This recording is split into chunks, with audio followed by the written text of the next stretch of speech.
नमस्कार, आप देख रहे हैं नेशनल न्यूज नाउ और मैं हूं स्वाति चौरसिया और इस बुलेटिन में हम आपको दिन भर की बड़ी और अहम खबरों से रूबरू कराते हैं। तो चलिए बुलेटिन की शुरुआत करते हैं और आपको विस्तार से बताते हैं तमाम दिन भर की बड़ी खबरें कि क्या कुछ हुआ है आज देश में। मध्य प्रदेश की सत्ता में वापस आने के लिए कांग्रेस विधानसभा चुनाव से पहले खूब जनसभाएं कर रही है।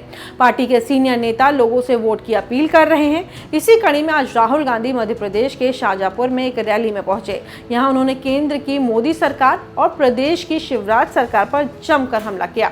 उन्होंने बीजेपी और मोदी पर हमला बोलते हुए कहा, ये जहां भी जाते हैं वहां नफरत फैलाते हैं। अब मध्य प्रदेश का युवा और किसान इनसे ही नफरत करने लगा है।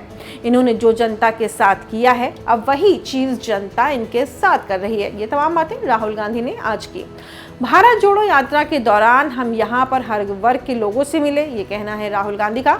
सबने यही कहा कि मध्य प्रदेश हिंदुस्तान में भ्रष्टाचार का केंद्र बन चुका है। जितना करप्शन बीजेपी वालों ने यहाँ किया है उतना पूरे देश में कहीं नहीं किया गया। ये लोग बच्चों के स्कूल के फंड से लेकर महाकाल कॉरिडोर तक में पैसा खा गए। व्यापम घोटाले में करोड़ों लोगों को परेशानी हुई, यानी कि उनको काफी नुकसान उठाना पड़ा। और अब रुक करते हैं अगली खबर का। 5 राज्यों के विधानसभा चुनाव के लिए भारतीय जनता पार्टी ने अपनी पूरी ताकत झोंक दी है। पार्टी के सभी बड़े नेता पिछले कुछ दिनों से जनसभा और रैली करा रहे हैं। वोटरों का ध्यान खींचने के लिए भी खुद प्रधानमंत्री अब मैदान में नजर आ रहे हैं। और आपको बता दें कि खुद प्रधानमंत्री नरेंद्र मोदी ने अब मोर्चा संभाल लिया है। पीएम मोदी अगले 6 दिनों में एक मेगा चुनावी अभियान चलाने वाले हैं। इस अभियान के तहत वो 4 चुनावी राज्यों में 8 सार्वजनिक सभाएं करेंगे। पीएम इंदौर के दौरान आपको बता दें ग्वालियर, जबलपुर, जगदलपुर और जोधपुर में करोड़ों रुपए की कई परियोजनाओं का अनावरण भी करेंगे। मध्य प्रदेश, राजस्थान, तेलंगाना और छत्तीसगढ़ में पीएम की 2-2 रैलियां होंगी। कुल मिलाकर के पीएम को 6 दिन में 8 रैलियां करनी है। तो ये था ताबड़तोड़ कार्यक्रम। रुक करते हैं अगली खबर का। महिला आरक्षण बिल को लेकर के विवाद थमता नजर नहीं आ रहा है। मुजफ्फरपुर जिला में आपको बता दें आरजेडी के द्वारा अति पिछड़ा वर्ग के लिए शुक्रवार को कार्यक्रम का आयोजन किया गया था। इस दौरान आरजेडी नेता अब्दुल बारी सिद्दीकी ने महिला आरक्षण को लेकर के केंद्र सरकार पर निशाना साधा। कार्यक्रम में महिलाओं को लेकर के विवादित बयान दिया गया। उन्होंने कहा कि अब्दुल बारी सिद्दीकी ने कहा है कि यदि महिलाओं को आरक्षण देना है तो पिछड़ा और अत्यंत पिछड़ा महिलाओं को आरक्षण दें।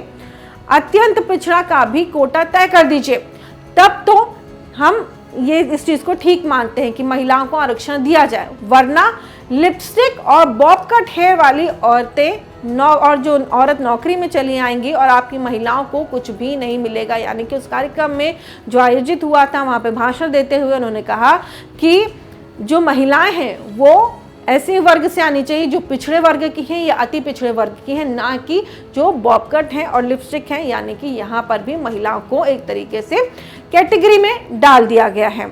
और इसी पे ही कई पार्टियों की तरफ से प्रतिक्रिया दी गई है। बीजेपी में आपको बता दें बीजेपी की तरफ से क्या प्रतिक्रिया है वो भी आपको बता देते हैं।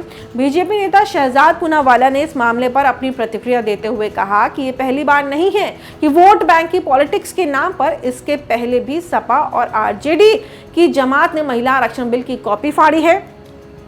शहजाद पूनावाला ने कहा ये सिर्फ आरजेडी का बयान और विचार नहीं है, यह आज पूरे इंडिया गठबंधन का रुख है। यानी कि इंडिया पूरी विपक्षी पार्टियां जो सब एक साथ आई हैं और उसको इंडिया नाम दिया गया है। यानी कि उस पूरे समूह के यही विचारधारा, ये कहना था बीजेपी नेता शहजाद पूनावाला का।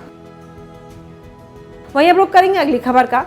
तेलंगाना में जैसे जैसे चुनाव नजदीक आ रहे हैं वैसे वैसे राज्य में सियासी पारा लगातार बढ़ता जा रहा है। इसके साथ ही कांग्रेस और ऑल इंडिया मजलिस इत्तेहादुल मुसलमीन यानी कि AIMIM के बीच जुबानी जंग भी तेज हो गई है। इस बीच AIMIM के नेता अकबरुद्दीन ओवैसी ने कांग्रेस पर निशाना साधा है। उन्होंने कहा है कि आपकी पार्टी इटली और रोम से आए नेताओं पर निर्भर है। इतना ही नहीं, AIMIM के विधायक ने कांग्रेस सांसद रेवंत रेड्डी की ईमानदारी पर भी सवाल उठाए। एक कार्यक्रम को संबोधित करते हुए अकबरुद्दीन ने कहा, कांग्रेस के लोग कहते हैं कि हम महाराष्ट्र से आए हैं और हम बीजेपी की बी टीम है।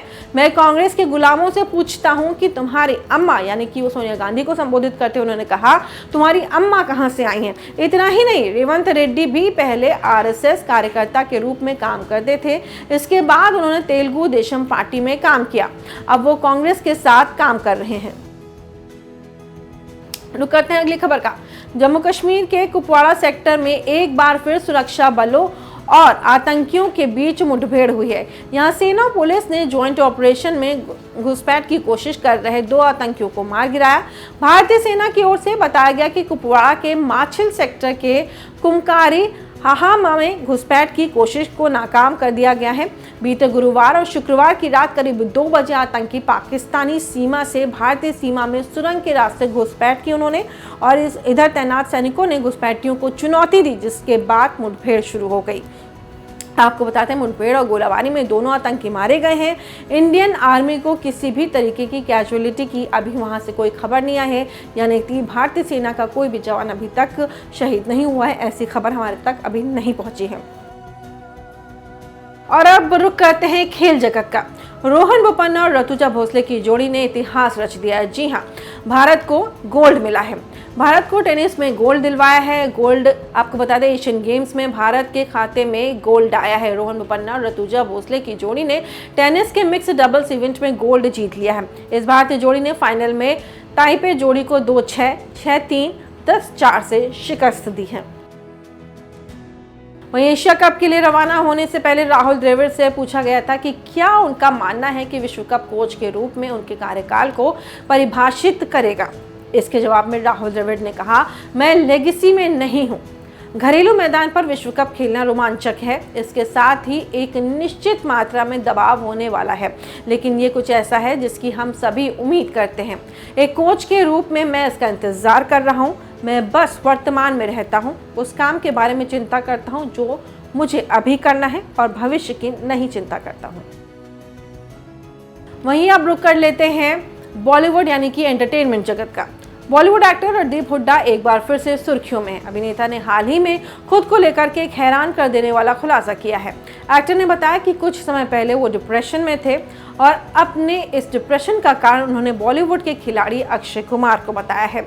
अभिनेता ने बताया कि साल 2016 में राजकुमार संतोषी की फिल्म बैटल ऑफ सारागढ़ी की घोषणा की गई थी। इस फिल्म में रणदीप लीड रोल प्ले कर रहे थे। इसी बीच साल 2018 में अक्षय कुमार की केसरी की अनाउंसमेंट हुई और फिल्म भी उसी साल रिलीज हो गई। वहीं दोनों की कहानी एक ही मुद्दे पर आधारित थी, लेकिन केसरी के असफल होने की वजह से रणदीप की फिल्म को भी बॉक्स ऑफिस पर रिलीज नहीं किया गया। इस वजह से वो काफी डिप्रेशन में चले गए थे। एयरफोर्स पायलट बन देश की सेवा करती हुई नजर आएंगी कंगना रनौत। जी हां, कंगना रनौत की अपकमिंग फिल्म तेजस साल की मोस्ट अवेटेड फिल्म है।